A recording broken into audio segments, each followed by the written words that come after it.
There is a specific texture to suffering that feels physically heavy. It's not just a mood, it's a weight in the center of your chest. It is the ceiling staring back at you at 3 a.m. while your mind runs a looped tape of every failure, every fear, and every what if. You feel cornered. You feel trapped in a sequence of events that seem designed to break you. And inevitably, whether you say it out loud or scream it internally, the question bubbles up. The most human question in history. Why me? Why is this happening?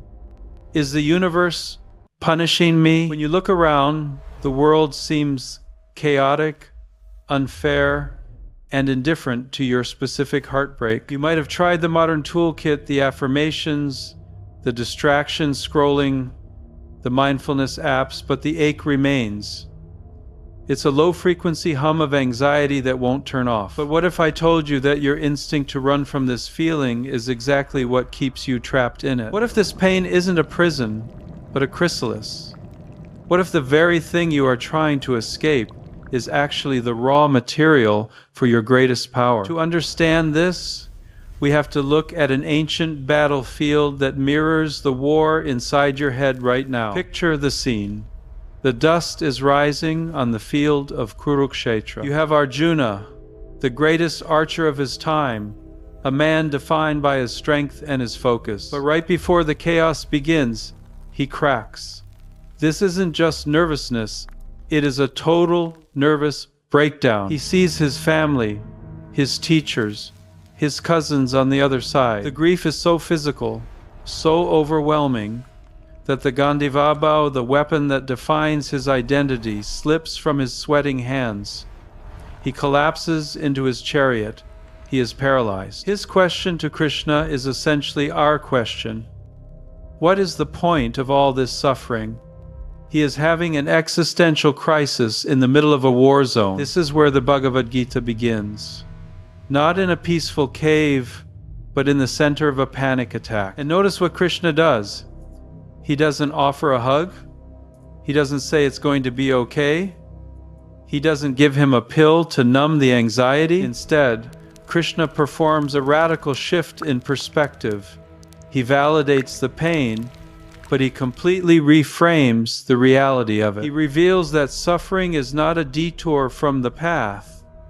Suffering is the path. It is the friction required to polish the soul. Krishna starts by stripping away the illusion of permanence. He tells Arjuna, "O son of Kunti, the non-permanent appearance of happiness and distress, and their disappearance in due course are like the appearance and disappearance of winter and summer seasons." He is telling us that we are trying to hold on to summer while standing in the snow. The pain comes from the resistance to the season. He asks us to find the witness inside the part of you that watches the summer and watches the winter, but is not frozen by one or burned by the other. This isn't about becoming a robot. It's about finding the eye of the hurricane. The storm spins, but the center is still. But the mind fights back. The mind says, "No, this hurts because I messed up. This is punishment." We obsessively scan our pasts, looking for the crime that warranted this penalty. Krishna stops this line of thinking dead in its tracks. He introduces a metaphor that changes everything: the sculptor and the marble. Imagine you are a block of marble. To the marble, the chisel is a weapon. Every strike is violent. Every strike is a loss of self. It hurts. It is a shattering. But if the marble could see the sculptor, it would understand that not a single strike is done in anger. The sculptor is striking the stone to remove the excess, to chip away the false ego, the fear, the attachments, until the beautiful form that was hiding inside is revealed. Krishna is the sculptor. Your challenges are the chisel. This isn't punishment, it is preparation. It is an aggressive act of love. When life is comfortable, we fall asleep. We attach our identity to our job title, our relationship status, our bank balance.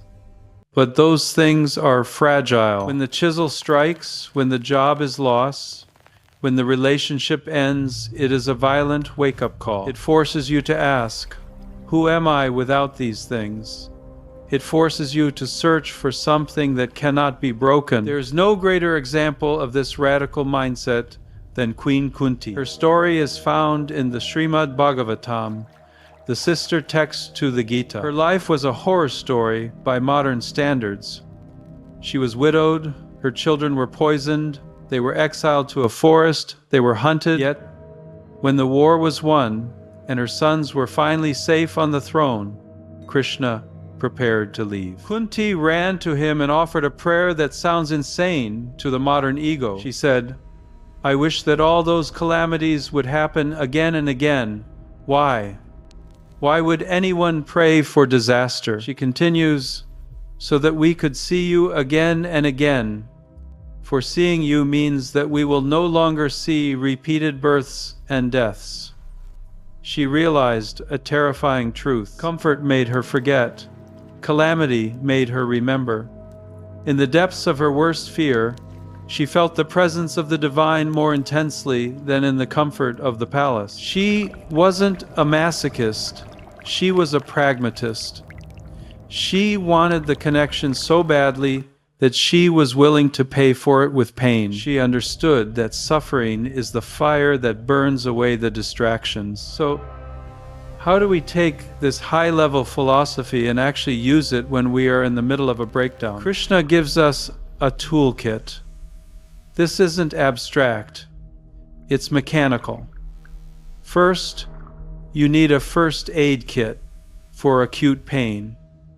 We call this the 5-second detachment protocol. When the wave hits that spike of cortisol, that punch in the gut from a bad email or a painful memory, your brain wants to instantly label it, this is bad, this is unbearable. That label multiplies the pain by 10. Instead, for 5 seconds, suspend the label. Don't call it anxiety, don't call it grief, just call it energy. Withdraw your participation for 5 seconds. Become a scientist, observing a chemical reaction in a test tube. The test tube is your body. You are the scientist. Watch the heat in the chest. Watch the tightness in the throat. Breathe.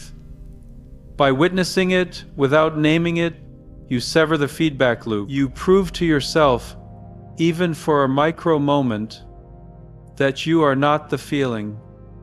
You are the one watching the feeling. Second, you need to build long-term resilience through foundational meditation.